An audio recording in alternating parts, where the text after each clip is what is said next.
Assalamualaikum warahmatullahi wabarakatuh. Alhamdulillahirrabbilalamin. Wabihi nasta'in wa umur dunya watin. Wassalatu wassalamu ala asrofil wal mursalin. Alhamdulillahi rabbil alamin. Yang pertama-tama marilah kita panjatkan puja dan puji syukur kita kehadirat Allah Subhanahu wa taala karena kita sudah diberikan nikmat Islam, nikmat ihsan, nikmat iman, dan juga kita masih bisa diberikan kesempatan untuk bernafas hingga detik ini. Dan yang kedua, salawat serta salam semoga senantiasa tercurah kepada Nabi besar kita, Nabi Muhammad SAW, kepada keluarga, sahabat, dan juga seluruh umatnya hingga akhir zaman nanti. Sebelumnya, perkenalkan diri, nama saya Sabli Kahizar, saya dari kelas MB 4901 dengan NIM 104012500046. Sebelumnya, izinkan saya buat mempresentasikan tentang studi kasus yang ada pada tugas mata kuliah agama Islam ini.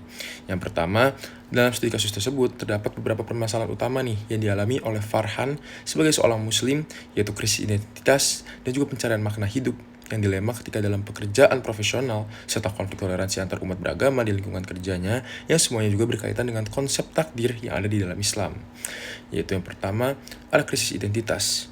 Krisis identitas yang dialami oleh Farhan ini menunjukkan adanya kekosongan spiritual akibat orientasi hidup yang hanya berfokus pada materi.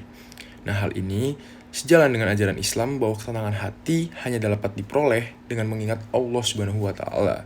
Sebagaimana disebutkan di surah Ar-Ra'd ayat 28 yang berbunyi ala bidzikrillah tatmainul qulub, yang berarti itu tadi hanya dengan mengingat Allah lah hati kita ini memiliki ketenangan. Kondisi yang dialami Farhan ini dapat dipahami sebagai bagian dari takdir atau juga ujian dari Allah, namun bukan untuk disesali, melainkan untuk mendorongnya kembali kepada jalan yang benar melalui usaha serta kesadaran diri. Yang kedua yaitu dilema pekerjaan. Nah, dilema yang dihadapi oleh Farhan ini terkait dengan proyek yang bertentangan dengan nilai agama, yang merupakan bentuk ujian keimanan yang juga termasuk dalam takdir hidupnya. Sedangkan dalam Islam, seorang muslim itu diwajibkan bukan buat mengambil atau mencari-cari dasar hukum dari Al-Quran, atau hadis, atau ijma', dan juga qiyas sebelum mengambil keputusan.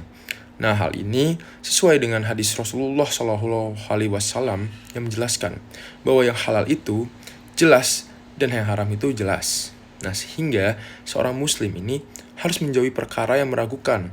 Para ulama juga menegaskan bahwa keterlibatan dalam aktivitas yang mendukung kemaksiatan itu harus dihindari, meskipun situasi tersebut merupakan bagian dari takdir. Nah, Farhan tetap mengambil atau tetap memiliki tanggung jawab untuk memilih tindakan yang sesuai dengan syariat. Karena manusia diberikan kebebasan berikhtiar dan akan dimintai pertanggungjawabannya atas pilihan tersebut atau atas pilihannya. Oke, yang tiga yaitu ada konflik toleransi.